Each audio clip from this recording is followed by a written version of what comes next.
दोस्तों आज की जो ये सची घटना है, ये घटना उत्तर प्रदेश का एक जिला लगता है सुल्तानपुर। सुल्तानपुर शहर में एक सब्जी मंडी लगती है जो कि त्यागीपुर चौराहे के पास लगती है। वही सब्जी मंडी में एक व्यक्ति होता है जिसका नाम मनोज कुमार मौर्य होता है। उनकी एक पत्नी होती है जिसका नाम रीता होता है। मनोज कुमार 22 वर्ष के आसपास होती है। जो रीता होती है इनकी उम्र 20 से 21 साल के आसपास थे। बच्चे दोनों के ही नहीं थे, शादीशुदा थे। साल भर पहले इनकी शादी हुई थी। और ये जो मनोज होता है ये सब्जी बेचने का काम करता है। पति और जो पत्नी थे वह रहते हैं, लेकिन आए दिन इन दोनों के बीच हर रोज रात को झगड़ा होता था।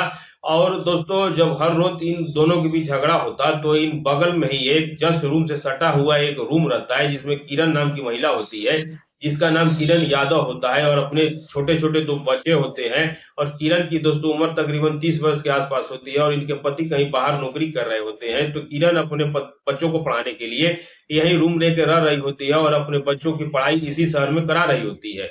लेकिन दोस्तों जब रोज रात को इन पति पत्नी का झगड़ा होता था तो पहले तो किरण सोचती है कि हो सकता है नई नई शादी हो, कुछ अफेयर चल रहा होगा या कुछ मामला चल रहा होगा जिस कारण झगड़ा हो रहा था। लेकिन किरण से बर्दाश्त नहीं होता है तो रीता से पूछती है कि रीता तुम आए दिन रोज रात को लड़ती हो, आखिर ऐसी बात क्या है कि तुम ना दोनों लोग एक दूसरे से अलग हो रहे हो और ना ही कोई ऐसा मारपीट करते हो, बस केवल लड़ाई झगड़ा करते हो, आवाजें आती है।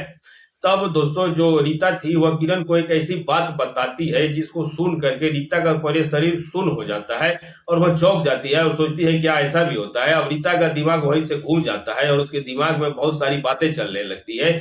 एक एक नया सपना कह सकते हैं उसके दिमाग में आने लगता है। और रीता बताती है कि उसके पति का जो हथियार है वो बहुत बड़ा है और काफी मोटा है, जिसके कारण जब वो मेरे साथ संबंध बनाता है तो मैं उससे बर्दाश्त नहीं कर पाती, अजीब सी पीड़ा होती है और मैं उसे बर्दाश्त नहीं कर पाती। वो कहता है मुझे संतुष्ट नहीं कर पाती हो, तुम मेरी बीवी हो और तुम नहीं करोगे करो तो आखिर तुम मुझे कौन संतुष्ट करेगा। एक बड़ा भी है और मोटा भी है। एक ऐसी हैरान करने वाली वह बात बताती है कि कोई विश्वास नहीं करेगा, कोई यकीन नहीं करेगा और मुझे भी नहीं लगता ऐसा क्या होता है नहीं होता। वीडियो देख रहे हैं तो कमेंट करके जरूर बताइएगा। अब जो बात आती है सामने, वो जो किरण होती है अब वह सोचती है कि किसी न किसी तरीके से एक बार आके हम भी देखें तो कि क्या सच में ऐसा है। क्योंकि किरण का पति बाहर रहता था, किरण अकेले रहती थी। कहीं 2-4 महीने में हफ्ते 10 दिन के लिए किरण का पति आता था, नहीं तो किरण अकेली रहती थी। तो सोचती है किरण की एक बार ट्राई करते हैं और पति को भी नहीं पता चलेगा, हमारा भी इंटरटेनमेंट होता रहेगा। तो अब एक दिन की बात है, ये घटना है दोस्तों तकरीबन ठंडी का महीना था, अक्टूबर या नवंबर शुरुआत के आसपास का है। जो ये इंफॉर्मेशन मिली है हमको किसी न्यूज चैनल के माध्यम से नहीं, हमारे एक बहुत करीबी मित्र ने हमको ये जानकारी बताई। तो सोचा मैं ये जानकारी आप लोगों को शेयर करूं जिससे कि आप लोग भी सजग और सावधान रहे, क्योंकि ये घटना किसी के साथ हो सकता है।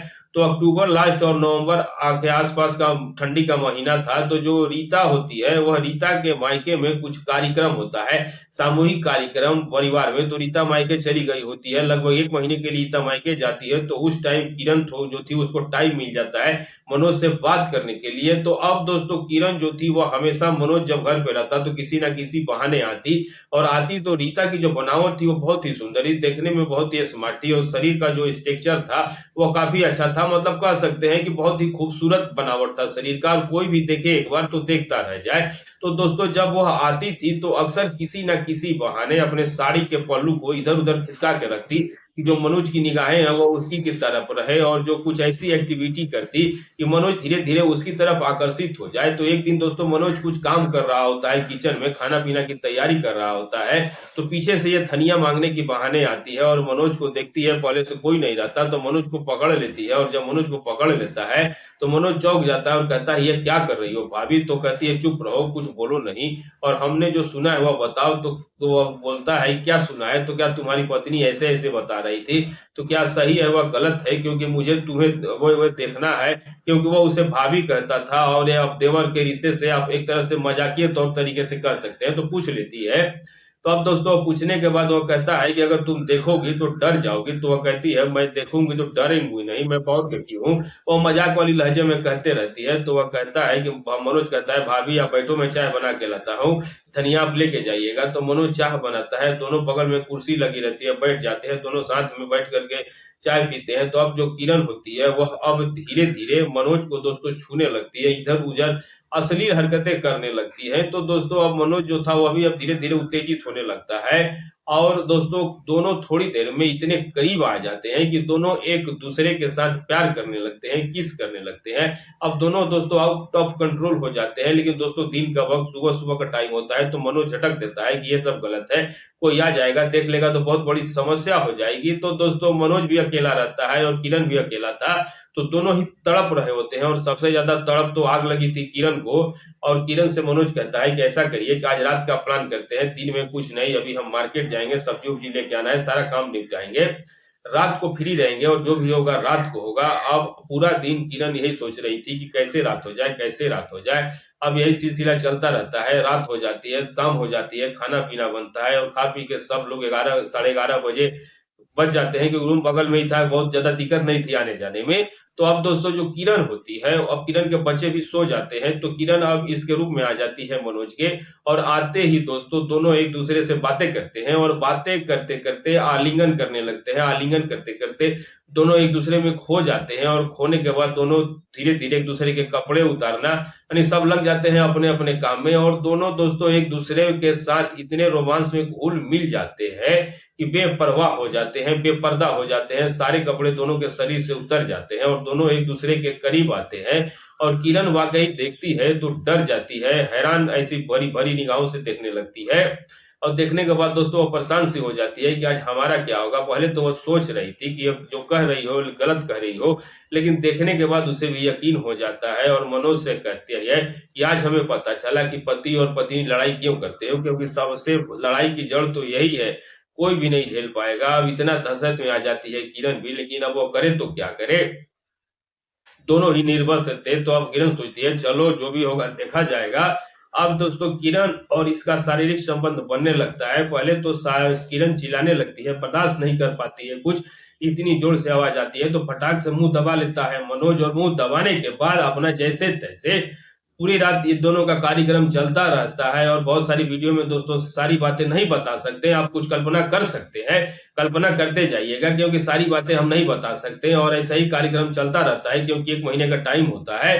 अब दोस्तों ये रोज का सिलसिला चलता रहता है। किरण को आदत पड़ जाती है और लगता है कि काश एक बार मनोज आ जाए और फिर से वही क्रिया हमारे साथ करे, मेरे शरीर की संतुष्टि दे। और दोस्तों ये एक दिन अचानक दोस्तों तकरीबन 15 नवंबर के आसपास की बात है, ठंडी पड़ने लगती है। वहां कोई बहुत ज्यादा सब्जी वाले नहीं रहते थे, 1-2 किराए वाले ही और रहते थे और 2-4 महिलाएं रहती थी। तो दोस्तों जो इन सब चीजों को कुछ था नहीं, किसी को किस बात का कोई चिंता था नहीं, क्योंकि ये जो भी काम करते थे रात को करते थे, दिन में किसी से कोई मिलना जुलना नहीं। 15 नवंबर की रात है, ठंडी का महीना था और किरण दोस्तों इनके कमरे में आती है। और उस रात आखिर ऐसा क्या होता है, ये दोनों एक दूसरे के साथ, अब किरण की आदत ऐसी हो गई थी कि किरण को पूरे शरीर का कोई भी ऐसा अंग नहीं बचता जिस अंग में से उसके साथ गलत काम ना करे। अब किरण को भी बहुत मजा आने लगा था और किरण भी चाहती थी कि मनोज इसके साथ हर तरह की हरकत करे जो कि किरण को संतुष्टि प्रदान करे। तो अब इन दोनों का कार्यक्रम चलता रहता है। 15 नवंबर की रात को दोस्तों कुछ ऐसा हो जाता है कि जो किरण जो थी, किरण को हॉस्पिटल जाना पड़ जाता है। दरअसल बात ये होती है कि दोनों लोग शारीरिक संबंध बना रहे होते हैं और शारीरिक संबंध बनाते बनाते ये दोनों इतने ज्यादा उत्तेजित हो जाते हैं, क्योंकि दोनों एक दूसरे का सहयोग भरपूर कर रहे थे। संभोग करने में इतना ज्यादा मतलब खो गए होते हैं कि इनको किसी चीज की परवाह नहीं होता है। और जोश में ऐसा कुछ कर देता है कि अचानक से किरण के पेट में बहुत ज्यादा दर्द होने लगता है, बर्दाश्त नहीं कर पाती है, कुछ देर के बाद बेहोश हो जाती है। तो ये बहुत ही परेशान हो जाता है क्योंकि किरण इसी के रूम में थी, क्योंकि किरण आखिर इसके रूम में क्या करने आई थी। अब दोस्तों ये बात उसको हजम नहीं हो रही थी, ये बात को लेकर के परेशान हो रहा था। किसी भी तरीके से पानी का छींटा मार के उठाता है और उठाने के बाद किरण जब उठती है तो उसको इतना ज्यादा दर्द हो रही थी कि वो रो रही थी, उसको असहनीय दर्द हो रहा था। किसी भी तरीके से चुपके से किरण को समझा बुझा के उसके कमरे में भेजता है, कहता है कि यहाँ से निकल जाओ और अपने कमरे में जाकर रोना पीटना, ताकि किसी भी तरह का आवाज हो तो हम लोग आकर तुम्हें हॉस्पिटल ले चल गए। वो झट से अपने कमरे में जाती है और जाकर जोर जोर से चिल्लाने लगती है।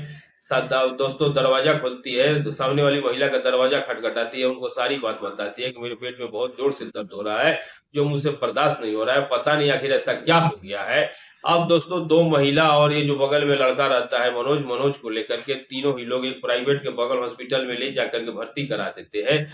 जो लोग सुल्तानपुर से होंगे उनको जानकारी भी होगी, क्योंकि बहुत सी चीज़ें हम इस वीडियो में खुल के नहीं बता सकते। हॉस्पिटल में एडमिट कराते हैं, डॉग पेन किलर इंजेक्शन वगैरह देते हैं, लेकिन अल्ट्रासाउंड कराने के लिए बोलते हैं। और जब अल्ट्रासाउंड होता है तो पता चलता है कि सूजन आ गई है और कुछ दिनों ट्रीटमेंट चलता है, उसके बाद ये नॉर्मल हो जाती है। और दोस्तों उसके बाद ये मामला जो था, जो इन दोनों का जो लगाव था, वो रीता जो पत्नी आ जाती है मनोज की, और अब यह अपना धीरे-धीरे इतना मिलना-जुलना नहीं रहता। कभी अब हफ्ते में 1 दिन, 10 दिन, 1 दिन मुलाकात कर लेते थे किसी बहाने। तो दोस्तों ये क्रम चलता रहता है, लेकिन क्रम में बदलाव नहीं हुआ। लेकिन जो ये 15 दिन 1 महीने से लगातार चल रहा था, इसमें बदलाव हो जाता है और सब कुछ नॉर्मल हो जाता है। और कुछ दिन के बाद दोस्तों ये महिला रूम छोड़ करके यहाँ से बाहर चली जाती है। आखिर रीता को कहीं से कुछ शक हो जाता है, लेकिन वाद-विवाद नहीं होता है। रीता समझदार थी और वह अपने पति को लेकर के कहीं और चली जाती है। किस शहर जाती है, कहाँ जाती है, जानकारी नहीं। आज के वीडियो में इतना ही दोस्तों। दोनों परिवार कुशल हैं, अब इसमें अपने-अपने गंतव्य को चले जाते हैं, दोनों के रास्ते अलग हो जाते हैं। तो दोस्तों अगर हमारा वीडियो बनाने का मकसद सिर्फ़ आपको जागरूक करना था, क्योंकि महिलाएँ ऐसी भी होती हैं, जैसे हम लड़के दोस्त होते हैं, आपस की सारी बातें ऐसे बताते हैं कि वो तो ऐसा है, वो तो ऐसा है। वैसे ही महिलाएँ भी आपस में बात करती हैं कि, और यही उस बात का ही कारण था। और अगर किरण को कुछ भी हो जाता तो इसका ज़िम्मेदार रीता का पति होता। तो अच्छा है कि दोनों ही कुशल बच गए। लेकिन कोई और बहुत बड़ा हादसा हो जाता, तो दोस्तों मान लो कहीं कुछ ऐसा हो जाता कि किसी की मृत्यु हो जाती, तो दोस्तों दोनों में एक तो मर जाता और एक तो फँस ही जाता। मान लो महिला को मर जाता तो पुरुष फँस जाता, पुरुष को होता तो महिला फँस जाती। तो अच्छा है दोस्तों, कुछ नहीं हुआ। वीडियो आपको केवल जागरूक और सचेत करने के लिए बनाया गया है। आप अपने घर परिवार पर ध्यान देना बिल्कुल भी मत भूलिएगा दोस्तों, ताकि किसी के साथ ऐसी अप्रिय घटना किसी के साथ ना हो। और हमारा वीडियो बनाने का मकसद सिर्फ और सिर्फ आपको जागरूक और सचेत करना है दोस्तों। तो वीडियो अच्छी लगी हो दोस्तों तो अपने दोस्तों को भी वीडियो शेयर कीजिएगा और चैनल को सब्सक्राइब करना बिल्कुल मत भूलिएगा। मिलेंगे ऐसे ही अच्छे सच्चे और किसी नए वीडियो के साथ। तब तक के लिए दोस्तों नमस्कार।